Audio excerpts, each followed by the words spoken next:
क्या आपको पता है कि पहला अजान किसने दिया था? बहुत पहले की बात है, जब मक्का की रेत पर कुफ्र और शिर्क का अंधेरा छाया हुआ था। लोग पत्थर के बुतों को पूजते थे और जो ला इलाहा इल्लल्लाह कहे उसे सजा दी जाती थी।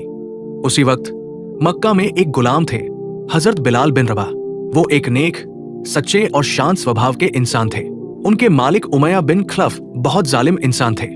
जब हमारे नबी ने लोगों को इस्लाम की दावत दी तो बिलाल के दिल ने पहली ही बार अल्लाह एक है सुनकर उसे सच्चा मान लिया। वो छिपकर ईमान ले आए।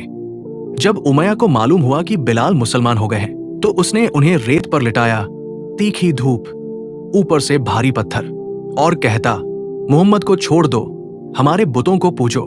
लेकिन बिलाल के लबों से बस एक ही शब्द निकलता, अहद अहद, वो एक है, वो एक है, हर चोट पर। लेकिन अल्लाह के नबी जब ये मंजर देखते हैं तो उनका दिल भर आता है। उन्होंने कहा, सब्र करो बिलाल, अल्लाह की कसम तुम्हारी आवाज जन्नत में सुनी जा रही है। इसी दौरान हजरत अबू बकर सिद्दीक आते हैं। वे बिलाल को पैसे से खरीद कर उसके मालिक से आजाद कराते हैं। अब बिलाल आजाद थे, लेकिन उनका दिल वही सच्चाई चाहता था, अल्लाह की इबादत और हक के रास्ते पर चलना। कुछ ही दिन बाद वो दिन आता है जब हमारे प्यारे नबी उसे काबा की छत पर खड़ा करते हैं। मक्का के बड़े बड़े सरदार नीचे खड़े हैं और एक पूर्व गुलाम ऊपर से पुकार रहा है, अल्लाहु अकबर। ये सिर्फ अजान नहीं थी, ये ऐलान था, इस्लाम में कोई छोटा बड़ा नहीं।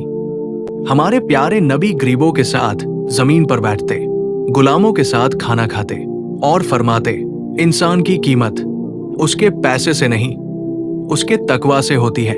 इस्लाम ने गुलामी को पसंद नहीं किया, बल्कि इंसान को आजादी दी। जब मदीना मुनव्वरा में मुसलमानों के लिए नमाज का वक्त बताने का तरीका तय किया जा रहा था तो सहाबा ने अलग अलग राय दी। किसी ने कहा झंडा लहरा दिया जाए, किसी ने कहा घंटी बजाई जाए, किसी ने कहा आग जलाकर निशान दिया जाए। फिर हजरत अब्दुल्लाह बिन जैद को ख्वाब में अजान के अल्फाज सिखाए गए। उन्होंने वो ख्वाब हमारे नबी को सुनाया। नबी ने फरमाया, ये ख्वाब हक है, सही है।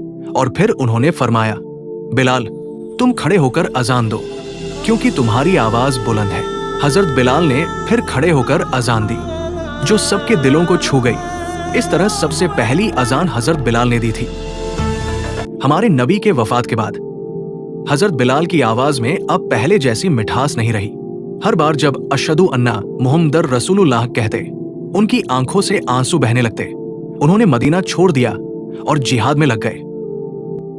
सालों बाद हजरत उमर के दौर में हजरत बिलाल मदीना आए। लोगों की गुजारिश पर एक बार फिर अजान दी। जैसे ही आवाज गूंजी, पूरा मदीना रो पड़ा। सबको रसूल याद आ गए। हजरत बिलाल रजी का इंतकाल सीरिया में हुआ। आखिरी लफ्ज थे, कल अपने प्यारे से मिलूंगा, मोहम्मद और उनके साथियों से।